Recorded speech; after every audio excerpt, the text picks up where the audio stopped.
Hi there, so I'm going to be doing a book review for you today. This book review is going to be on Mills and Boon Loves. This is a bind-up of 4 stories written by 4 authors. The 4 authors are Maisie Yates, Barbara Wallace, Amy Carson and Leah Ashton. And what I'll do is I will just take each story in turn, tell you a little bit about it, and then give you my review of each story, and then I'll wrap up at the end. Now, this book I was given to me to review. So I'm going to crack on, and I'm just going to read you the blurb for the first story. Madeline Forrester has never met her boss in person, yet has been secretly seduced by the rich Russian tomes of Alexei Petrov. They are about to come face to face. Now, with this story, a great story. This first one, it's called The Petrov Proposal, and this one was written by Maisie Yates. This one, you've got Madeline, who is the main character, who is a very, very strong character, not willing to lean on anybody to help. She wants to make her own way. And then you've got this Alexei Petrov, who is this kind of obviously billionaire boss man who's used to sweeping in and you know, romancing any woman he wants. And he's got a bit of a challenge with Madeline, and you know, it's got a great romantic build up in this story. And with both of the main characters, Madeline and Alexei, they have secrets in their past that they have to overcome. So that was a very interesting story to follow. There were little bits of love scenes in this story, but nothing too graphic. So the next story is called The Cinderella Bride by Barbara Wallace. Secretary Emma O'Rourke keeps her head down and works hard, but to bring back the heir of Kent Hotels, jaded Gideon Kent, she suddenly has to step out of the shadows. Now, this one, again, a very good story. I like this one because it had contrasts with the first story. This one, we've got the main character Emma, who is shy, she's within herself. And she kind of puts all her energies into working, rather than, you know, half and half, you know, work and play and all that stuff. And she works for Gideon, the other character's grandmother, and obviously the grandmother sends her to go and fetch Gideon, and that's how they meet. And it's about Emma overcoming her shyness, and Gideon he's a very wild character, so it's kind of taming the wild. This one is more about relationships in this story.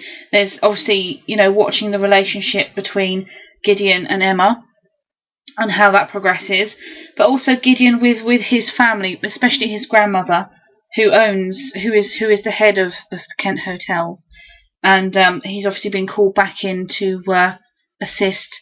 So a really, really great story, this one. A great second story to lead in. So the next story is called Secret History of a Good Girl by Amy Carson.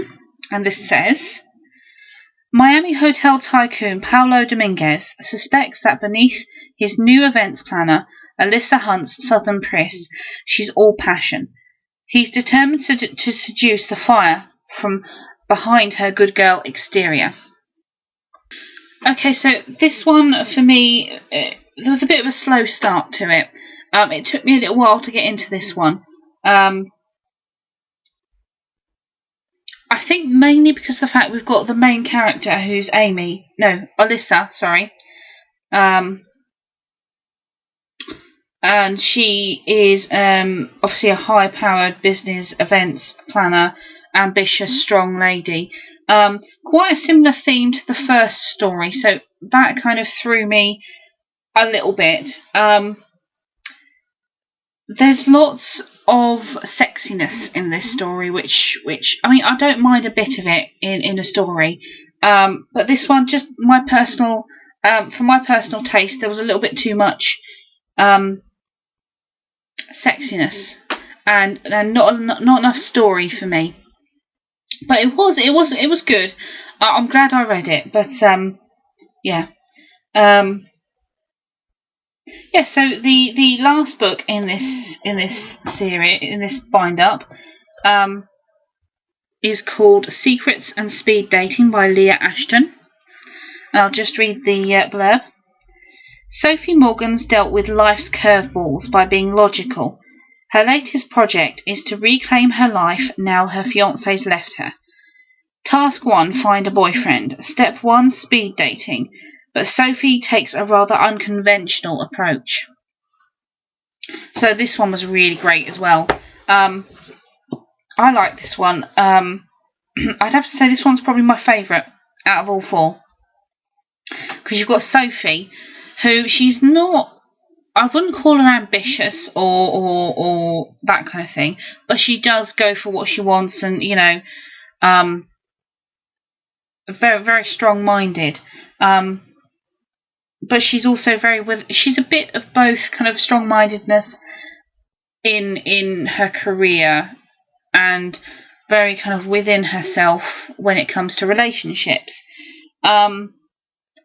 Obviously, Sophie decides to take life into her own hands and organises the hell out of her life with lists and lists and more lists.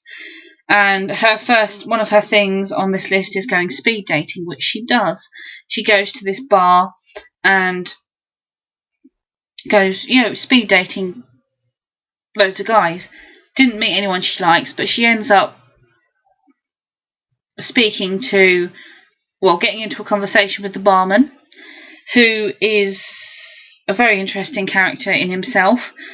He's a character that's very kind of, lad about town. I'll just go and date as many women as I want, and not really wanting to commit himself to any kind of relationship.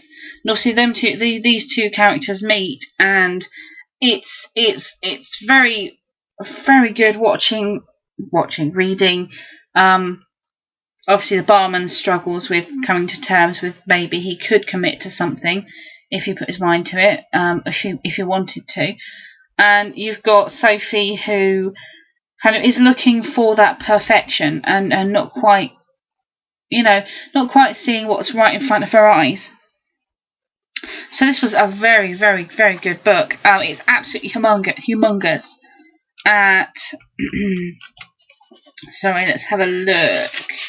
Rustling of loads of pages. 701 pages long. It did take me a while to get through it, but it was worth it. Absolutely worth it. Absolutely cracking book. I'm going to give it a 9 out of 10.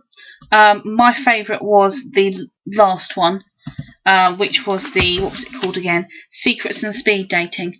But absolutely amazing bind up. Great. If you like romance and that type of thing, this is a great one to pick up. So, yeah, that is my review of Mills and Boon Loves, which is by 4 authors: Maisie Yates, Barbara Wallace, Amy Carson, and Leah Ashton.